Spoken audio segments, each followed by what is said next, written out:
It still amazes me how shocked people are when they hear that a man, especially a young man, can suffer from erectile dysfunction. I see it all the time. Many students and young adults quietly battle serious health issues like diabetes and high blood pressure, conditions that can deeply affect their sexual health. Now think about the men the world idolizes. Famous faces admired by millions of women for their strength, masculinity, and extraordinary talent. They are seen as legends, symbols of power, confidence, and irresistible charm. But what most people don't realize is that behind that flawless image and magnetic appeal, reality can tell a very different story. Behind closed doors, their sex lives are often far from what you'd expect. And today, I'm pulling back the curtain. These are the untold stories of 11 male stars, men known as ultimate ladies' men, blessed with looks that drive women wild, who quietly struggled with serious issues in the bedroom. B.B. King. The name alone resonates like a slow, aching blues note that never quite fades. A global legend, B.B. King rose to the summit of music history with Lucille in his hands, the one companion that carried him to immortality.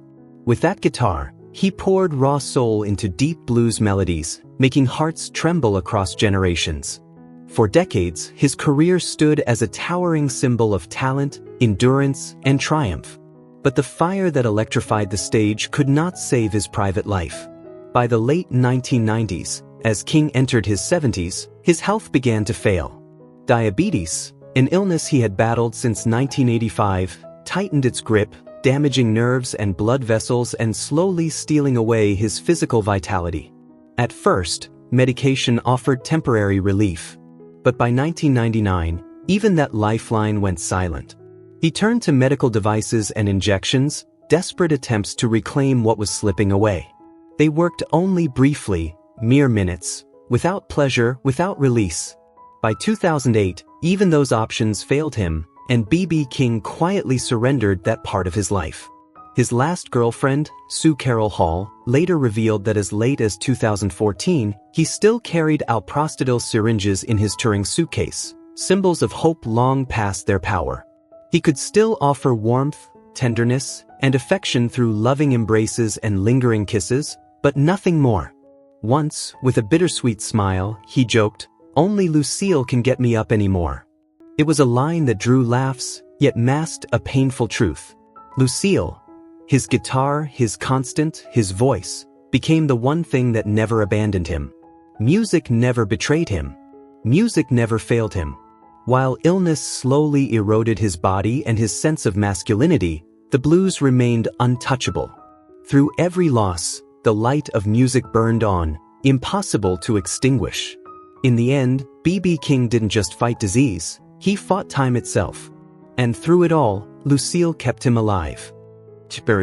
The father of rock and roll.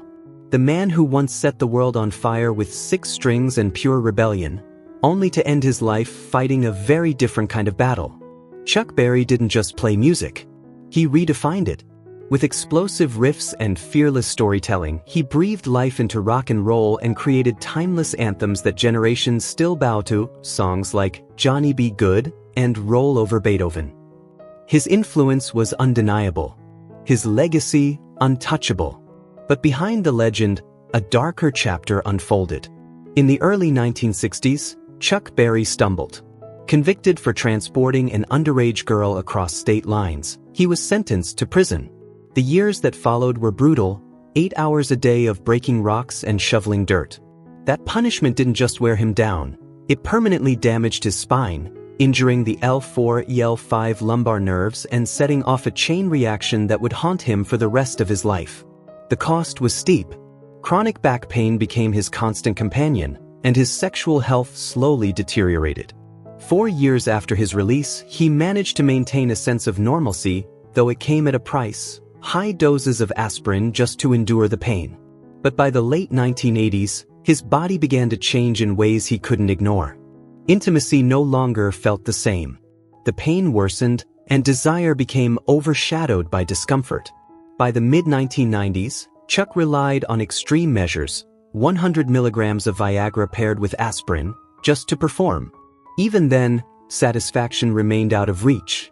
He developed retrograde ejaculation, stripping intimacy of its meaning and leaving behind only frustration and emptiness. What should have been moments of closeness became reminders of loss. Still, he refused to surrender. By 2005, he turned to trimix injections, a mix of papaverine, phentolamine, and prostaglandin E1. Each attempt felt like a battlefield maneuver, injecting himself just to preserve dignity, like a general refusing to retreat. The doses increased, but the results never matched the effort. Pleasure stayed elusive. By 2013, even double doses delivered only partial results. Every encounter ended the same way, with disappointment and that hollow, crushing feeling. By 2016 and 2017, his body stopped responding altogether. The final years of his life became a painful cycle of hope and failure. A mini fridge filled with hundreds of trimix vials sat silently in the bedroom, a symbol of persistence, but also of defeat. His wife, Francine, and his lawyer witnessed the slow unraveling. They said Chuck never quit. He always kept the vials ready. But each one only underscored what time and illness had taken from him. Chuck Berry's tragedy wasn't just the loss of sexual function. It was the relentless war between the pride of a living legend and the quiet, merciless destruction of the human body. He fought until the very end. But even legends don't always win. Richard Roundtree, once the undeniable icon of Shaft, a man who embodied raw masculinity, effortless style, and commanding presence, now standing alone before a mirror, grappling with a version of himself he never imagined he'd become. Richard Roundtree made history as Shaft, one of the most legendary action heroes of the 1970s. With his striking looks, smooth confidence, and magnetic charm, he wasn't just a movie star, he was a symbol of power, desire, and masculine dominance. Millions of fans adored him, and Hollywood crowned him a silver screen legend. Then came the shock no one saw coming. In 1993, Roundtree was diagnosed with male breast cancer, a disease so rare in men that it shattered every assumption he had about his body and his identity. What followed was a brutal journey: surgery, chemotherapy, and years of hormone therapy. And while the cancer was fought, the cost was devastating. After treatment, his body changed in ways that went far beyond physical scars. His natural testosterone levels collapsed, draining the vitality that had once defined him. What used to be a source of confidence and pride slowly turned into frustration and quiet obsession. His health suffered, but so did his sense of self. Before the diagnosis, Roundtree lived with remarkable energy. A father of 5, he carried the strength and drive of a man fully in his prime. But after cancer, that life faded. Throughout the late 1990s, hormonal decline robbed him of spontaneity and desire. Intimacy became difficult, mechanical, and emotionally exhausting, something that required planning, medication, and effort rather than passion. As the years passed, treatments continued: hormone therapy, injections, medical interventions, but the results never restored what was lost. Where intimacy had once been natural and frequent, it became rare and fragile. Pleasure felt distant, almost unreachable, and the strain inevitably spilled into his relationships. By the 2010s, even the act of intimacy had to be scheduled with precision. Preparation replaced desire. And despite all the effort, satisfaction dwindled to a fraction of what it once was, leaving behind more emptiness than fulfillment. Eventually, Roundtree made a quiet, painful adjustment. From around 2018 onward, he largely stepped away from a traditional sex life altogether. Instead, intimacy became one-sided, focused on giving rather than sharing, caring rather than connecting. The legend who once defined cinematic masculinity now faced one of life's cruelest truths: survival sometimes demands sacrifices no one ever talks about. Richard Roundtree didn't just battle cancer. He battled the loss of identity, pride, and intimacy, proving that even icons are human, and some fights leave scars no spotlight can hide. Nat King Cole, the golden voice whose breath was slowly stolen by cigarettes, leaving desire trapped in long, silent nights. One of the most legendary voices of the 20th century, Nat King Cole became an immortal icon whose music captivated millions across the globe. From tender ballads to smooth, light jazz, his warm, emotion-filled voice defined the very peak of romantic music. The name Nat King Cole was synonymous with elegance, passion, and timeless love. But behind the glamour lived a man quietly battling a devastating reality: decades of declining bedroom health. That pain began with a habit he never believed would betray him. Starting in 1947, Nat smoked relentlessly, 60 to 80 unfiltered cigarettes a day, unaware that those cool cigarettes were slowly turning his brilliant life into a series of breathless, powerless nights. By 1958, the warning signs became impossible to ignore.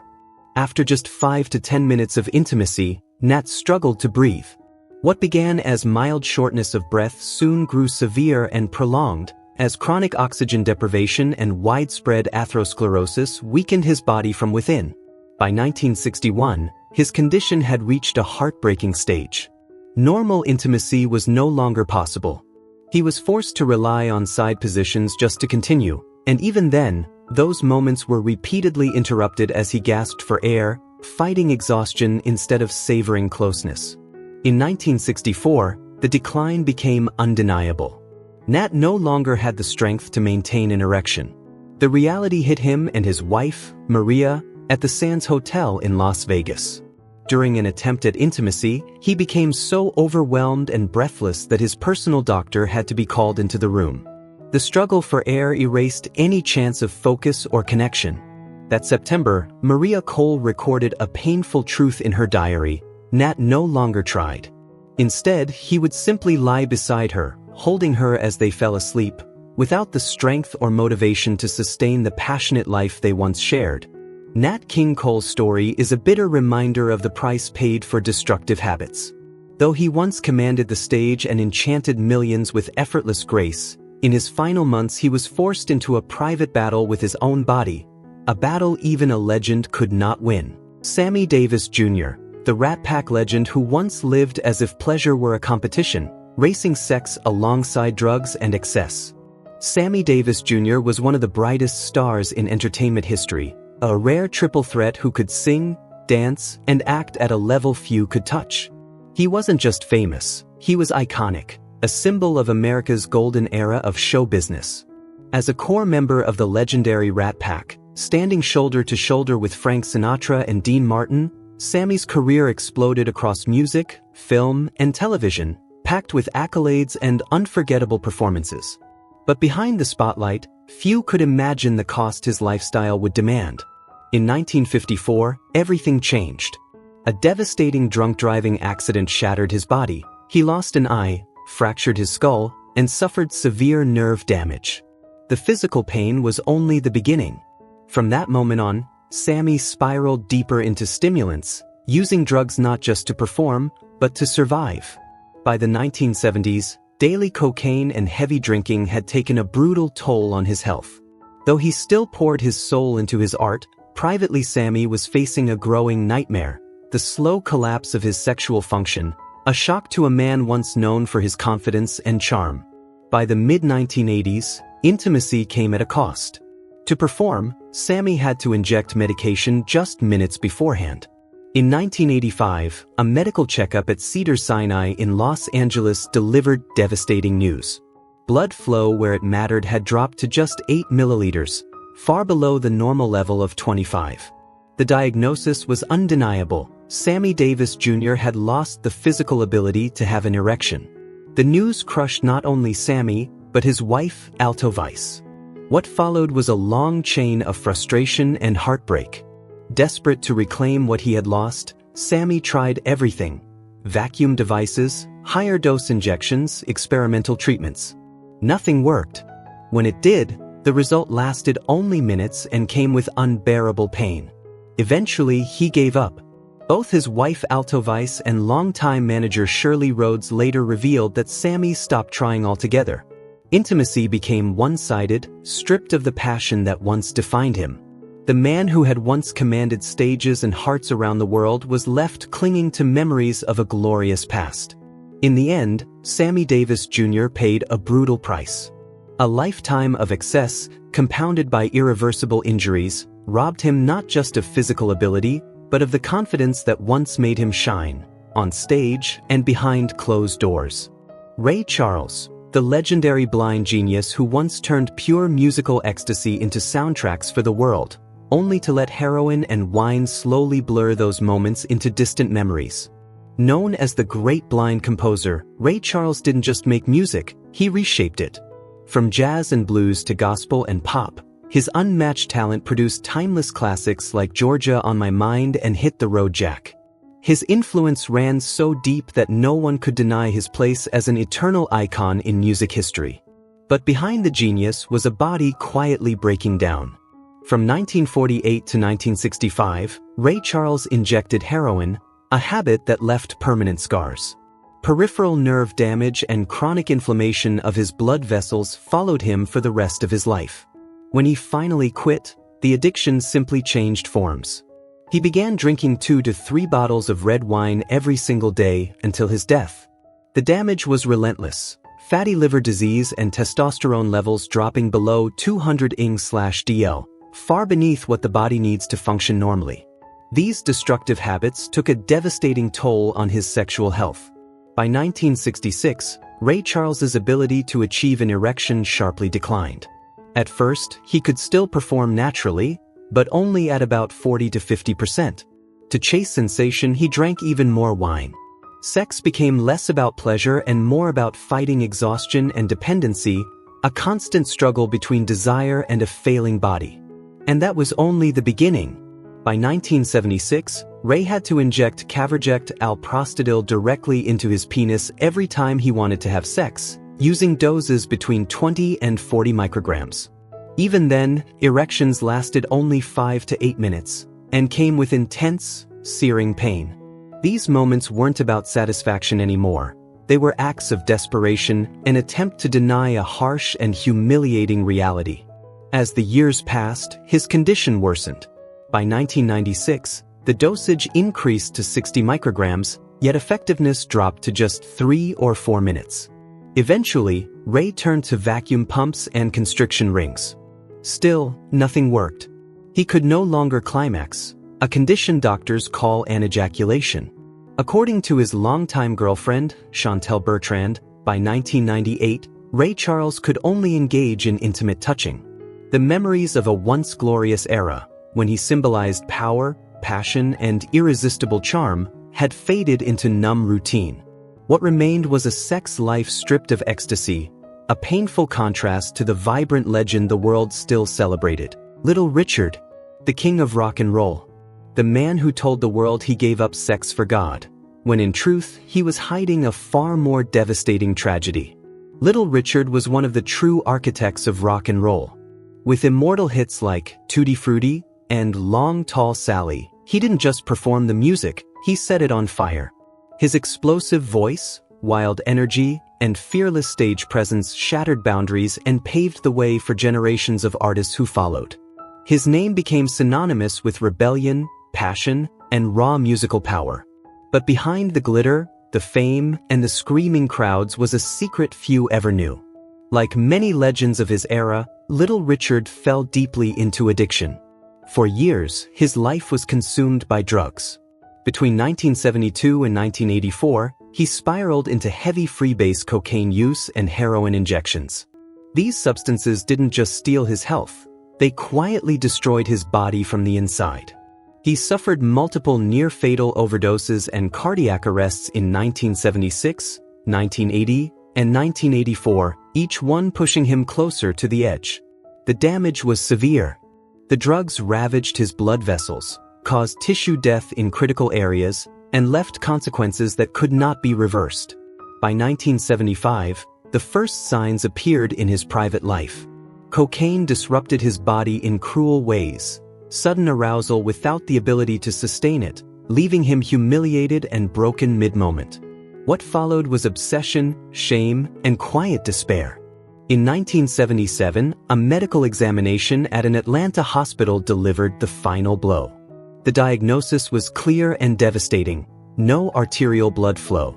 Permanent impotence. For a man whose image was built on power, excess and sensual energy, it was catastrophic. Not just physically, but psychologically. It shattered the ego of a legend. Little Richard never told the public the truth. Instead, he claimed he had given up sex to devote himself to God. A noble declaration on the surface, but in reality, a shield to hide unbearable pain.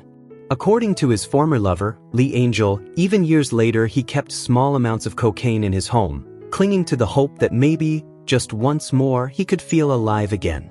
But it never worked. The magic never returned. In long, quiet nights, the pleasure that once defined him was gone. What remained were hollow attempts to fill an emotional void, a desperate longing for the glory days when he was not only a music icon, but a symbol of unstoppable vitality. Little Richard changed music forever. But behind the legend was a man carrying a secret heartbreak that fame could never heal. James Brown. Once known to the world as the ultimate sex machine, illness would eventually reduce that explosive symbol of power into a haunting portrait of human fragility. James Brown, the undisputed king of soul, was a force music had never seen before and may never see again. He didn't just perform funk, he reshaped it.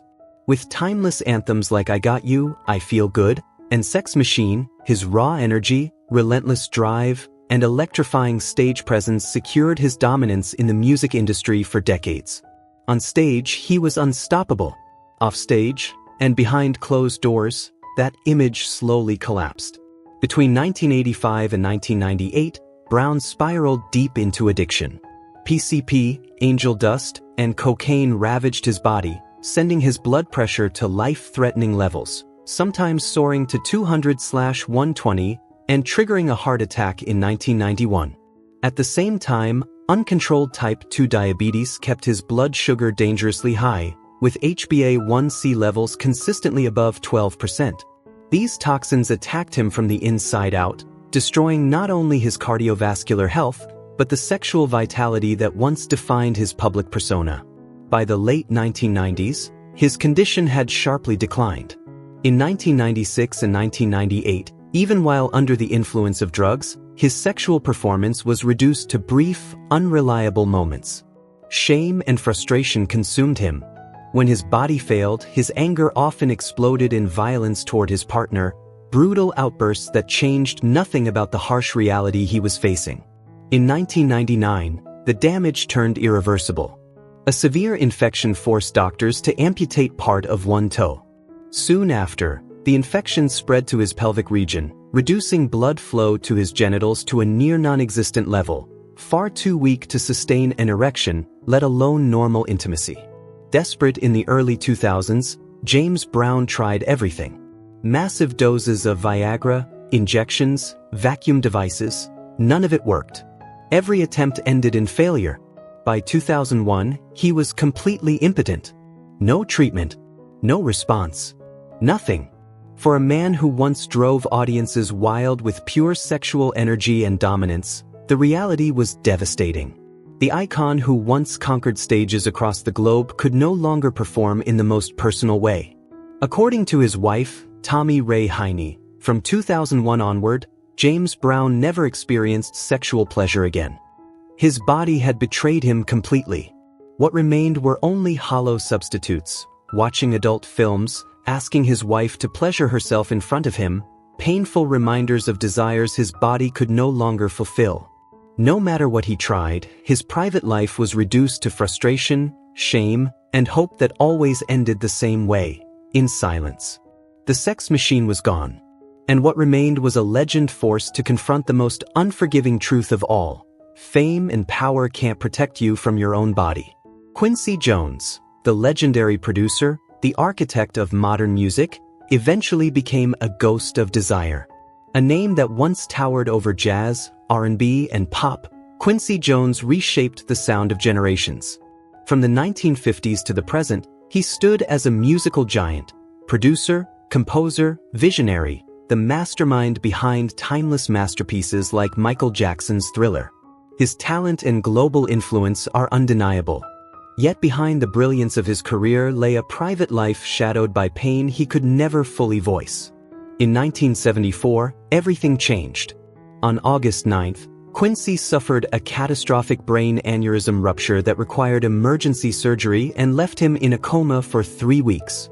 Just 3 months later, on November 12th, fate struck again. A second aneurysm, more severe than the first. Surgeons were forced to operate deeper, removing necrotic brain tissue. From that moment on, his life depended on powerful anticonvulsants like phenytoin and phenobarbital. But the physical damage went far beyond survival. The trauma silently dismantled a deeply personal part of his life.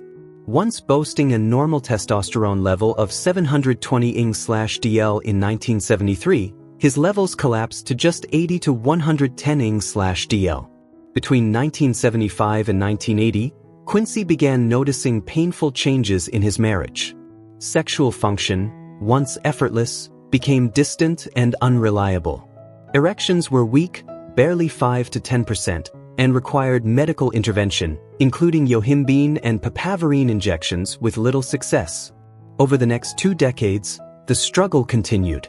Daily androgel testosterone therapy combined with high doses of Viagra offered only fleeting results, 20 to 30% firmness, without pleasure or climax. From 2001 onward, his condition worsened further. He turned to testosterone undecanoate injections every 10 weeks, along with trimix injections, yet even then, erections lasted no more than 1 or 2 minutes. By 2010, Quincy Jones gave up entirely. The treatments no longer worked. Each failed attempt only deepened the heartbreak, as hope was repeatedly crushed. His later years became a quiet procession of disappointment and loss. His longtime partner from 1990 to 2010, Rashida Jones, once recalled that his bedroom was filled with testosterone vials and syringes, symbols of a battle he fought relentlessly. But by 2015, even those were abandoned. What remained was the ache of futility, the sorrow of decline, and the cruel irony of a legend brought low. A man who once embodied power, creativity, and masculine confidence was left confronting weakness he could neither escape nor reverse. The fall of Quincy Jones is not just the story of a medical tragedy, but a deeply human reminder that even the greatest icons are not immune to loss. Fats Domino, the rock and roll giant whose music shook the world, but whose body quietly betrayed him behind closed doors. Fats Domino was one of the most influential figures in rock and roll history, leaving an everlasting imprint with timeless classics like Ain't That a Shame and Blueberry Hill. His rolling piano lines and unmistakable New Orleans sound helped turn rock and roll into a global movement. He wasn't just a star, he was a foundation of the genre itself. But even legends are not immune to life's harsh realities. Beneath the fame, the applause, and the success, Fats Domino was fighting battles far removed from the spotlight. One of the least discussed and most painful chapters of his life was the devastating decline of his sexual health. Throughout his career, Fats Domino struggled with severe health issues caused by long-term unhealthy habits and an uncontrolled diet. From 1955 until his death in 2017, his weight fluctuated dramatically, ranging between 150 and 180 kilograms. In 1978, he was diagnosed with severe metabolic syndrome and type 2 diabetes, conditions that would soon take a brutal toll on his body. His blood pressure remained dangerously high, his cholesterol levels were 4 times above normal, and advanced atherosclerosis affected the pelvic and penile arteries. The consequences were devastating. Between 1975 and 1980, Fats Domino could still maintain a limited sex life, but nothing was the same. Physical intimacy became exhausting. He could only manage certain positions and had to stop 3 or 4 times before climax due to extreme shortness of breath. That fragile balance didn't last long. By 1981, medical examinations at Touro Hospital in New Orleans revealed that 2 critical arteries were blocked by more than 95%. Natural erections were no longer possible. In 1982, he tried high doses of Viagra combined with a vacuum pump, but there was no response at all. The failed treatments only deepened his frustration and sense of defeat. Doctors advised vascular stenting to restore blood flow, but Fats Domino refused. Perhaps he couldn't bear to confront the reality that a vital part of his body had permanently shut down. By 1985, He stopped having sex with his wife altogether. His nights became long and silent. Lying in the dark, holding his wife, intimacy reduced to quiet companionship. By the 1990s, an oxygen tank was permanently stationed beside his bed, helping him breathe through each night. His final years were stripped of passion, desire, and physical connection. No heat, no excitement, no pleasure, only exhaustion, stillness, and the slow weight of a legend living with what his body had taken away. Clarence Williams III, the unforgettable star of the Mod Squad, lived a life that looked glamorous on the surface, but was quietly ravaged by heroin addiction. At the height of his fame in the 1970s and 1980s, Williams stood among Hollywood's most commanding actors. With a magnetic screen presence and raw acting power, he captivated audiences and carved out a legacy of unforgettable performances. But behind the bright lights and roaring applause was a deeply personal tragedy few ever saw coming. Beginning in 1972, Clarence Williams III injected heroin every single day, a habit that would follow him relentlessly for the next 13 years. What started as substance abuse soon spiraled into total devastation. The drugs didn't just destroy his body, they stripped him of something far more intimate: his physical vitality and sense of self. Once strong, confident, and full of life, Clarence slowly became a shadow of the man he used to be. By 1977 and 1978, alarming changes took hold. His ability to achieve an erection vanished completely. Sensation disappeared. Pleasure became a distant memory. Desperate for answers, he tried treatments like papaverine injections, clinging to any shred of hope. But the results only revealed a brutal truth: years of heroin use had hardened his blood vessels, making recovery nearly impossible. As his condition worsened, confusion and unexplained irritability consumed him. Those around him had no idea what battle he was fighting in silence. In 1979, with one last glimmer of hope, Clarence sought help at Cedars-Sinai Medical Center in Los Angeles. The diagnosis was devastating: irreversible paralysis caused by prolonged heroin abuse. There was nothing more the doctors could do. That was the breaking point. From 1980 until his death in 2021, Clarence Williams III abandoned all attempts at treatment. He gave up, physically and emotionally. Despite his fame, his later years were marked by isolation, numbness, and quiet despair. He lived almost entirely without physical sensation. Both his ex-wife, actress Gloria Foster, and his Mod Squad co-star Peggy Lipton later confirmed what Clarence himself had bravely admitted, something few men would ever dare to say out loud. By 1978, I was completely numb. I felt nothing in my genitals anymore. On screen, Clarence Williams III was powerful, confident, and larger than life. Off-screen, he paid a devastating price for his choices. His story is rarely told, but those who learn it are shaken by the terrifying, irreversible power of addiction. Celebrities may dazzle millions with talent and beauty, but behind the spotlight, they are still human, fragile, vulnerable, and often battling demons the world never sees. What are your thoughts on Clarence Williams III's tragic story? Leave a comment below, and don't forget to subscribe so you won't miss our next video, where we continue uncovering the hidden, untold stories of the celebrity world.